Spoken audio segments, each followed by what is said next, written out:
Gotcha. There we go. Obvious. Oh, no. Let me go. Okay. Nope. Alright. Oh, phone. No, I didn't mean to press that. How stupid. Who was calling me?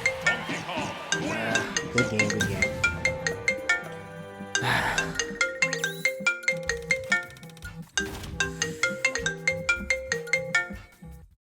Hello, this is BJ. Hello?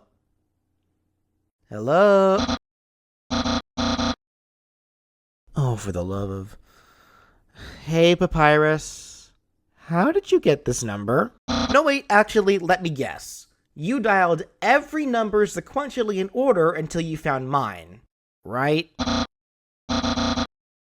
Oh, I don't know. It's like I just stole this joke from your game or something.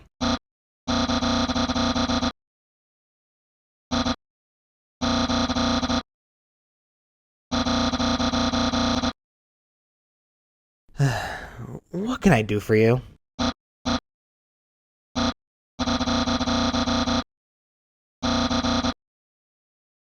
It's not a recruitment show, it's doing fine. But right now I am going through a bit of writer's block. That's not what I meant, though you aren't too far off, I suppose. What I mean is that I'm having a bit of trouble thinking of whose moveset I'd like to make next. Hello? Papyrus?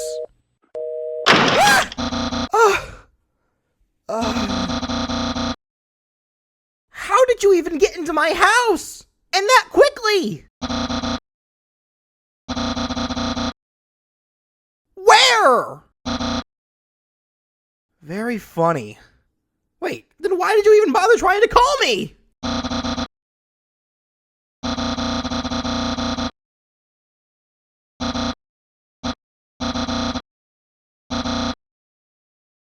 And who would that be?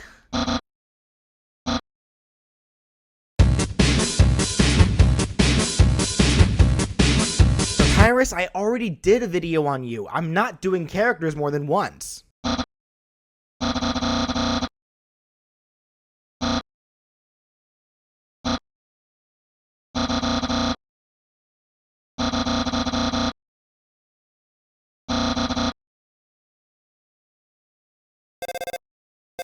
Who are you? What the heck? How could a skeleton even shush me?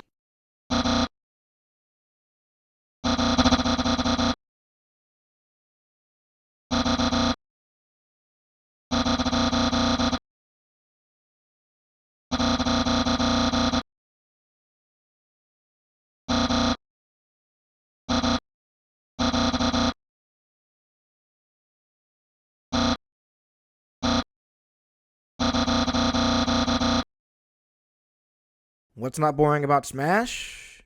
Well, you get to fight?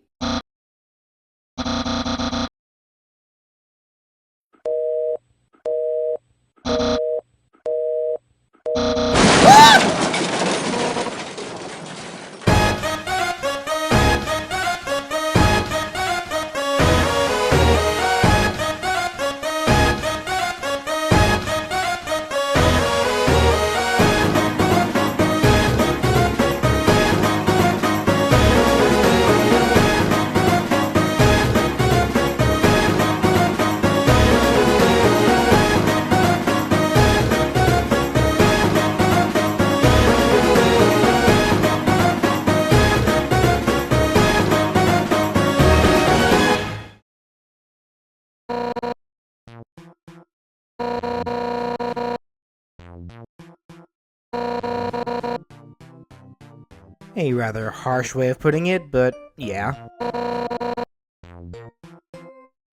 Sorry, I've been trying to make that clear to Papyrus, but...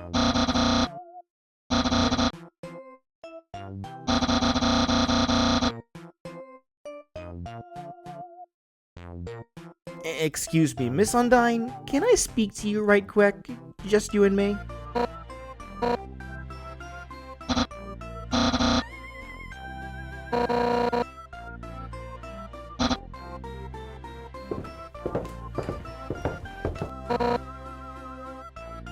Could you perhaps do me a little favor and distract Papyrus for a while? Just at least until I'm finished. Well, the last time I let him and his brother help, the video ended up being about twice as long as it really should have been.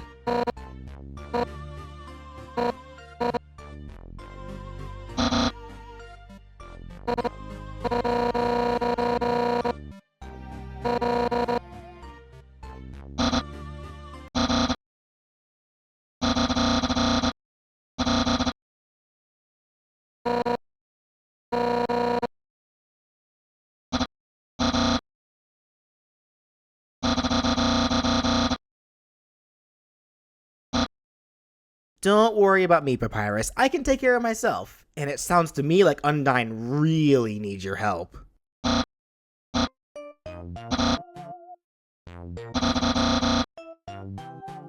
Awesome. Good luck, Papyrus. You'll do great.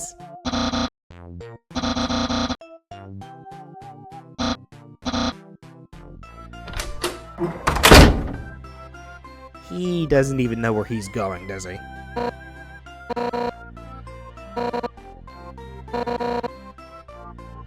Thanks.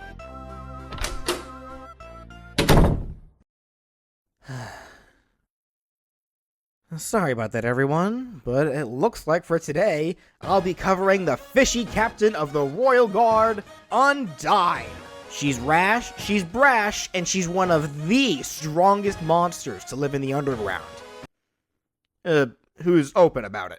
Undyne, when compared to other Undertale characters that I've covered for this series, more than likely would be the most straightforward character, as she is just a straight fighter, through and through. Getting right into things, she'd be a heavyweight character, as she would be wearing that large heavy armor. She would have 2 jumps and would be able to wall jump.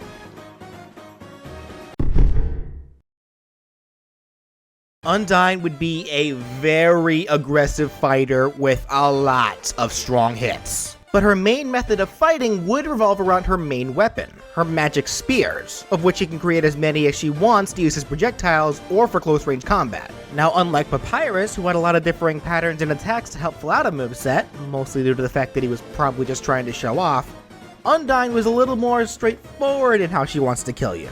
So as such, a lot of this moveset will be pretty innovative. I will of course still be using sources from her fights, but a lot of this moveset will revolve around her aggressive nature, as well as a lot of various spear techniques that fit Undyne's character. So getting into things, Undyne could have a 3-hit jab that could also go into a rapid jab. The first hit could be a horizontal swing from her spear, one of which that could slightly pull foes closer to herself. The second hit would have her thrust her elbow forwards, and the final hit would have her quickly extend her arm forwards for a spear stab. And if you choose to do the rapid jab, instead of that third single stab, she would begin rapidly stabbing her spear forwards wildly, while at the same time, a bunch of smaller magic spears begin stabbing forwards by themselves, leading to a barrage of furious spear stabbing. And the rapid jab would end with a strong diagonal forward swing from the spear in her hand.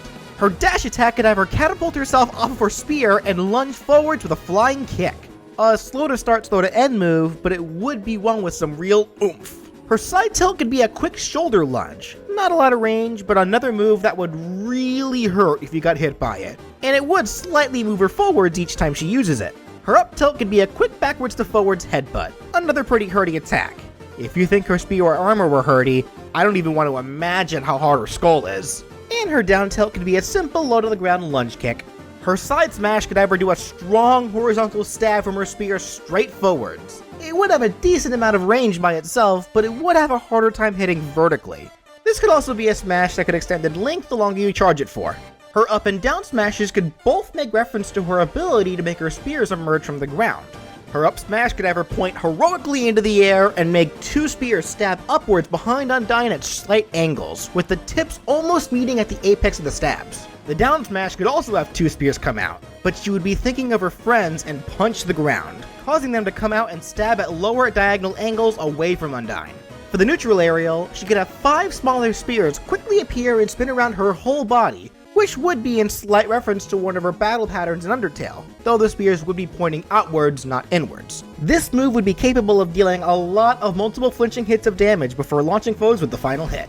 Her forward air could be a low to semi-high forward swing from her spear. The back air could be a quick elbow check straight backwards. Again, not a lot of range, but it hurts. And it would be capable of spiking if sweet spotted. The up air could be a quick overhead spear swing from front to back, and the down air could have Undyne fly straight downwards while pointing her spear down, just like we see her do in Undertale right before you start your battle with her.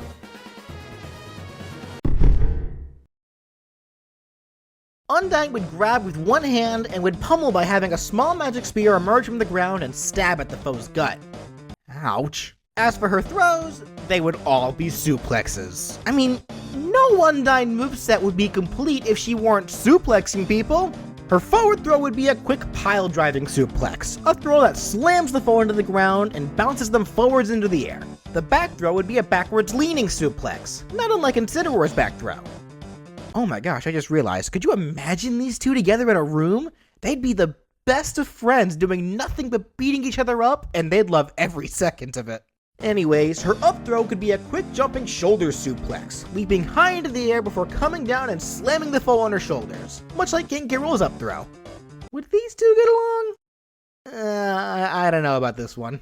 And finally, for her down throw, she'd dunk the foe. But not just any dunk. She'd pick that foe up, do a quick hop, while at the same time a random trash can appears out of nowhere. And Undyne just dunks her unlucky foe straight into it, causing the can to explode upon the moment of impact. This hilarious throw makes reference to the date you have with Alphys in Undertale, where Undyne shows up and dunks the nerd. She did it there as a means of a pep talk, but for Smash, I can see this being such a disrespectful throw, cause you're pretty much calling your foe garbage if you use it on them. Now for Undyne's special attacks, all of these are more than likely what will be most familiar to you guys, as they will directly be based off the attacks during her battle in Undertale. For her neutral special, she could use her mini arrow attack. Apologies if there is an official name for this move. I looked and I couldn't find anything for it, so I'll just be referring to it as the mini arrow attack.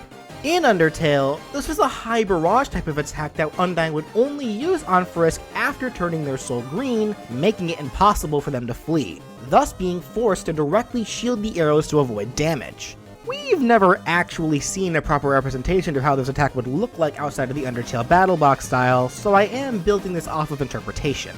So for Smash, imagine Undyne holding her spear like she would a shotgun, and she could fire the mini arrows from the tip of her spear.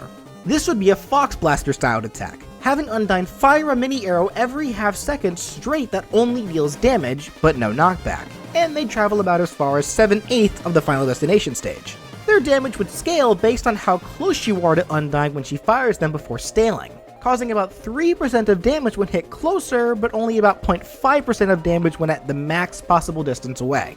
She can fire them into any cardinal direction, so only left, right, up, or down. They cannot be shot diagonally or angled. Now there can be two means of firing these arrows to get two different kinds of shots. Just holding down neutral special will have Undyne fire normal blue arrows that work as a basic projectile. But if you mash the special button instead, she'll fire her reverse yellow arrows. These are tricky arrows that fly in a normal direction facing backwards, and when they get close to Frisk, they flip around and try to hit her from the side opposite of where they came from. For Smash, they do just that. They'd be fired normally straight like the blue arrows, but as soon as they get close to an opponent, they'll quickly flip around and hit the opponent from behind. Now you may be asking what the point of that is when you can just shield them and avoid all arrows coming from both sides. Well, I'm sure Frisk would have been wondering the same thing if they didn't have a shield that only protected them from one side. So to make homage to that specific shield during the Undyne fight, these arrows will have one very unique property. The arrows can only be shielded from the front, meaning that if the arrow hits you from behind, they'll ignore your shield, having a 100% chance to shield poke you. Since they cause no knockback, they won't knock you out of your shield, so you don't need to worry about that. But yes, just like how you need to face her attacks head on in Undertale to avoid damage, you'll need to do the same exact thing for Smash to avoid your damage racking up too quickly. I should also mention that the arrows that do hit the shield from the front will not cause any shield damage at all, meaning that the only thing you're going to have to worry about is your shield shrinking of its own volition. For Undyne's side special, this will be a normal spear toss, having her throw one spear at a time. These spears move quickly and travel a pretty far distance on top of being pretty hurty, dealing an above average amount of knockback and a decent amount of damage that sends foes at a slightly upwards angle. There is a bit of start lag on this attack, but you are able to fire the spears into any chosen direction by quickly pointing into your preferred direction with the control stick during the start lag. She can even shoot this attack straight down, but if she does this while standing on the ground, she'll do something a little different. She'll throw the spear into the ground, and this will cause the spear to re-emerge straight up from the ground under the feet of the foe closest to Undyne. There will be a considerable amount of start lag to the spears that she uses in this way, starting with a blue glowing circle of light appearing on the ground, and about a second later is when the spears will stab straight up from the ground. This should give opponents who are conscious of it plenty of time to get out of the way, but if they do fail to see it, the impaling spear will deal a large amount of knockback and damage, capable of KOing early if you're not careful. It also does a lot of shield damage, meaning that if you're more focused on shielding Undyne's mini arrow attack, but don't notice her throw her spear at the ground in the midst of all of it, that could cost you your shield and your stock. That said, this will only work if the foe is standing on the ground. If they're in the air when Undyne does this, then the spear will just automatically stab upwards a bit of distance away in front of Undyne. And if you're playing a multiplayer match, the spear will always try to find an opponent who's not in the air, even if they're further away than everyone else. Now for the up special, Undyne suplexes a large boulder, just because she can. She literally pulls a boulder almost as big as herself out of nowhere, jumps high into the air with it, and then comes crashing down. The attack won't end until she hits the ground, and if she does, the boulder she suplexes explodes into nothing but rubble and pebbles, which do fly off to hit nearby foes for small flinching damage. However, any poor sap who's underneath Undyne and her boulder, yeah, things aren't going to end so well for them. Undyne will have heavy armor while leaping up, and super armor from the front only when crashing down, as there is a large boulder in front of her. This move can also spike if it hits anybody at any time while she's coming down. And finally, for Undyne's down special, she would use her green attack, which is what she does to turn Frisk's soul green, thus preventing them from escaping and being forced to shield her attacks. For Smash, it could be a move that would start with Undyne swinging her spear forwards at a slight angle, emitting a short-range slash beam as she does. This beam deals no damage, while the swing from the spear itself does moderate damage, but none of it deals any knockback. The real reward for hitting opponents with either comes from its effects, turning their soul green. Those affected by Undyne's down special will be unable to move from the spot where Undyne hit them. And I'm not talking about them getting stunned or dizzy or anything like that. Their ability to walk, dash, jump, dodge roll, or anything otherwise that allows them to move will be disabled. They will still be able to attack, shield, and sidestep, but that's it. Even if you had attacks or specials that would move you around, they wouldn't send you anywhere. It would be like you were trapped inside of a tiny invisible box. That said, these effects also nullify your knockback as well, meaning that even if you were to get hit by one of the strongest attacks in the game that would otherwise KO you, it wouldn't send you anywhere. You are literally stuck in that spot until the effects wear off. How long these effects last for until they do wear off scale with your damage, so at 0%, it would only last for like a second. But at 100% of damage or more, the effects will last for a maximum of 5 seconds before the caught foe can move around and get away again. You'll know you're under these effects when you have a small green heart hovering over your character, and as soon as that green heart disappears, that's when you'll know you can move again. Of course, for that small amount of time, you are at Undyne's mercy, and that's scary for just about anyone. That said, her options are rather limited while her foes are in this state. She can of course try to rack up their damage or attempt to break their shield if the foe isn't inept enough to sidestep or try to keep her at bay with their own attacks. Undyne, however, is able to cancel the effects of the Green Soul manually by doing one of two things. She can either grab you out of it, which will automatically stop the Green Soul's effects, or she can use her down special again on the foe, which will stop the effects and knock them away. So overall, being caught by this attack will lead to an intense game of rock, paper, scissors that you'll have to play with the fish lady. You can try to take her head on and attack to keep her away from you if you think she's going to try to grab you. You can shield if you think she's going to try to rack up your damage. Or if you really want to play it risky, you can try sidestepping or parrying her moves and counterattack, hopefully knocking her far away enough to allow the effects to wear off in time for you to get away. Now real quickly, allow me to clarify some side notes to this special that I'm sure a few of you might be wondering about. For one thing, the effects of the green attack can only be applied to hit foes while Undyne is standing on the ground. If she tries to use the down special in the air, it will then just become a below average damage dealing attack with a little bit of knockback. That said, if she does manage to hit an airborne opponent with this move while she's on the ground, the effects will apply and the foe will just go into free fall before landing and getting stuck. But they can still DI while in free fall before hitting the ground, so if the Undyne player tries to edge guard with it, the caught foe can still make their way back to the stage or grab the ledge if need be. And with that said, if you do grab the ledge after being hit by the green attacks, its effects will be cancelled. And the final thing that I want to bring up for this is that the Undyne player who first applied these effects are the only ones who are able to manually end the effects with the grab. Other players who try to grab the caught foe, even other Undyne players, will not be able to do so. Other Undyne players are, however, able to end the effects manually by using their own down special on a caught foe. This way a doubles Undyne team can't just infinitely keep a foe in place by juggling them with their down specials. And that's all for Undyne's attacks! She sounds pretty scary, doesn't she? Well, she should be. You are actually lying to me if you say that while going through the waterfalls for the first time in Undertale, that you did not feel anything but anxiety and pressure while being pursued by Undyne, who was lurking in the shadows. Heck, those sections on the bridge still freak me out. Overall, Undyne being a very aggressive rushdown character just makes sense for her to be, as that's exactly what she does to Frisk in Undertale. And when all's said and done, you can be like Frisk in Undertale and try to run away from her, or, of course, you can face her head on and try and kill her.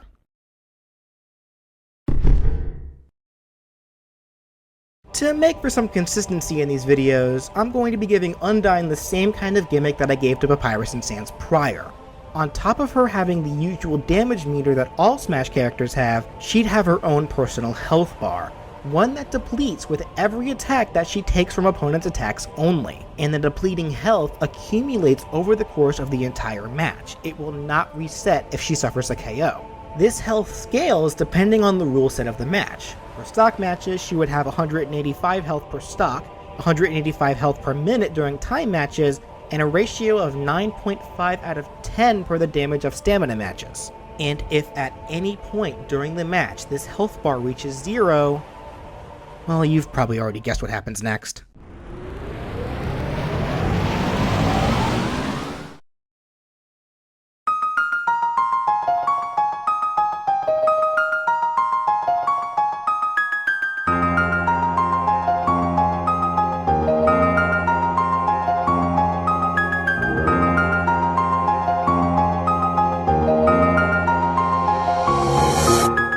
As per the genocide run of Undertale, upon killing Undyne, she brings out the power of her own determination and becomes the terrifying Undyne, the Undying. A true hero who will stop at nothing to protect everyone from the true monster. If you thought Undyne sounded aggressively scary before, you guys haven't seen anything yet. When she becomes Undying, she becomes faster, with all of her attacks having better frame data, start, and end lag. She becomes stronger, dealing more damage and knockback than before, and she becomes much harder to kill, gaining a bit of launch resistance when taking damage. And those are only major mechanical changes. Her attacks don't change at all. They just become much harder to deal with. That's how she is in Undertale, so that's how she'll be for Smash. And of course, once she becomes Undying, she remains like that for the rest of the fight. She will not revert back to normal at all, even if she were to be KO'd while Undying. So just like with Papyrus and Sans, if you don't want to have to deal with the wrath of the true hero, then get KOs quickly, and don't let her damage rack up too much. And even if you do, with how I set up the health bar system, more often than not, she'll be on her last stock with a high damage percent, making this form work as a type of last-ditch effort. Again, just like with how I made Papyrus and Sans. For Undyne's final smash, she can remind everybody why she's the captain of the Royal Guard, and sick her troops upon her enemies. It could be a cinematic final smash where if she catches her foes, it would show a quick scene of her troops charging into the caught foes to rack up damage, and then end the smash with Undyne giving a final powerful blow, knocking the foes away when the cinematic ends. However, if she were to use her final smash while Undying, there wouldn't be any guardsmen. They'd all be dead. Cause you murdered them all, you monster. I mean, aside from these guys in the context of the story, but that's beside the point. She would do an all-out destructive cinematic final smash, where any foe she catches will be subjected to nothing but a brutal beatdown, ending with Undyne surrounding the foe with dozens, if not hundreds of spears surrounding and pointing at the foes. That is until she snaps her fingers, causing all of the spears to ruthlessly drive into the foe. The best thing I can compare this idea to give you guys a visual comparison is the attack that Virgil from Devil May Cry uses, where he does the same thing, but he uses swords instead of spears. This would be an attack that would automatically KO all COD opponents if they end up with more than 56% of damage. That may seem like a ridiculously low and random number, but I chose that because that's the highest amount of HP that Frisk can have when you fight Undyne the Undying during the Genocide route. And yes, this does also mean that generally most folks would not be living this smash unless they were already at a very low damage percentage to start with. I think this is fine to do considering the fact that the likelihood of the player even being Undying, much less getting the final smash while Undying, is very low. As I said prior, just like with the Skelebros moveset, this is designed to be a last-ditch effort. For Undyne's colors, she would by default be suited up in her Royal Guardsman armor, and be shown in pitch black ghastly armor while Undying. Her first alternative color could give her armor a purple hue, in reference to the king she serves, Asgore. The next could give her green armor, in reference to the color of her green attack.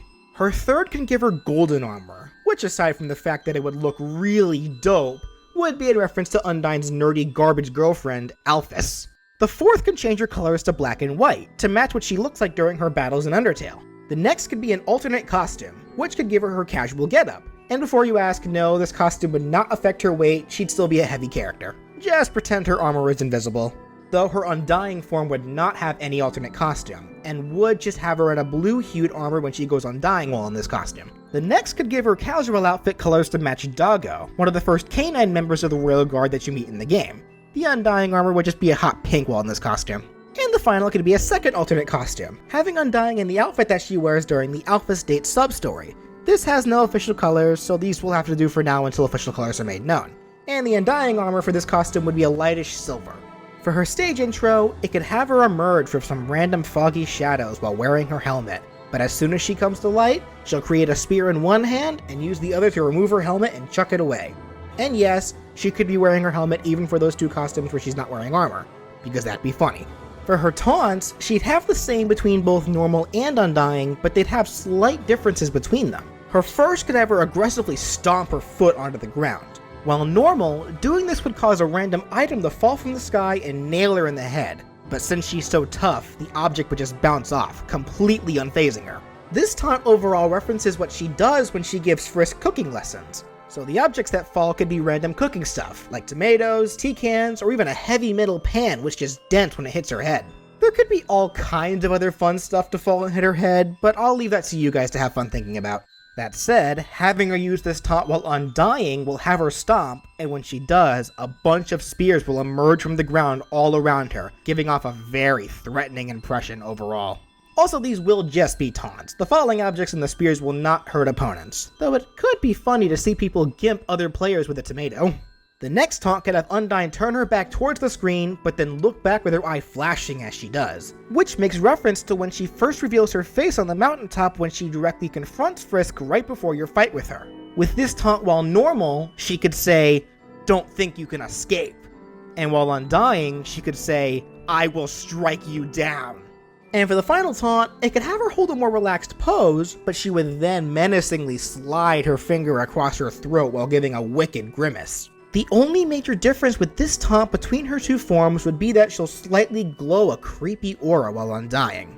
And finally, for victory animations, the two forms would have 3 separate poses apiece. The first for the normal form could make reference to the end of her fight if you choose to end it peacefully, which involved a water jug.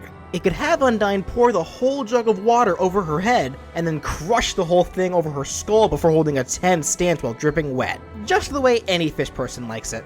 The second could have her holding a tense stance at first as the camera pans around her, but then suddenly do the Mew Mew Kissy Cutie pose. A funny reference to how Undyne thinks anime is real and admires it as cool human history, so I can totally see her mimicking some of what she sees from it. You can blame her nerdy garbage girlfriend for that. And the final can start with Undyne standing with a triumphant pose, until suddenly the monster kid runs up and starts gushing over her, leading Undyne to just sigh, grab his cheek, and drag the juvenile off screen as she takes him home. So those were fun, right? Well, now for the less fun, undying victory animations. Her first would have her hold a very tense stance and scream, "And don't come back!" The second could have her swinging her spear around and end with a pose while saying, "You're going to have to try a little harder than that!" And the final could have her tightly clenching her fist and say, "Everyone, I've won!" Definitely a lot more serious, but makes a lot more sense in context. But regardless, that does it for the heroine Undyne. Definitely the most straightforward Undertale character I've done up to date, but still one that would definitely be a lot of fun if incorporated into Super Smash Bros. She'd be aggressive, terrifying, in your face, and we'd all love every second of it. Well, most of us would anyways. In any which case, if you liked what you saw and would like to see even more characters be given possible Smash movesets, be sure to Ow! Jeez! Papyrus, don't do that! I forgot all about you guys. Yes, ma'am, I did. Thank you.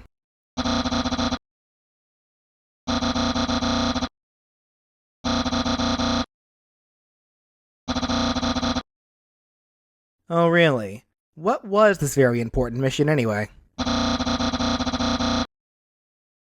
Oh, that's actually really wholesome.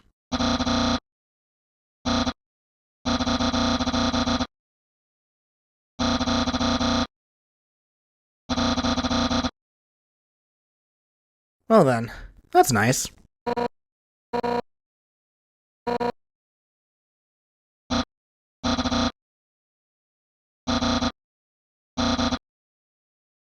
Yeah. Later. Anyways, as I was saying, be sure to subscribe if you'd like to see even more characters be given possible Smash movesets. And if you would like to see one of your favorite characters be given a possible Smash moveset, leave a comment down below, or contact me on Twitter at BrawlFan1 on Twit. And real quickly before I sign off, I do want to let everybody know that since this is character number 30, I will be taking a 3-week upload break, as I would like to do after every 10 characters. I'll be using this time to build a backlog to allow myself for some more consistent uploads, as well as do some more live streaming for you guys so we can cover the stuff that I don't normally go over in these videos that I know you guys would like to talk more about. The series will be resuming with episode 31 on September 13th. Thank you for understanding, and thank you so much for watching!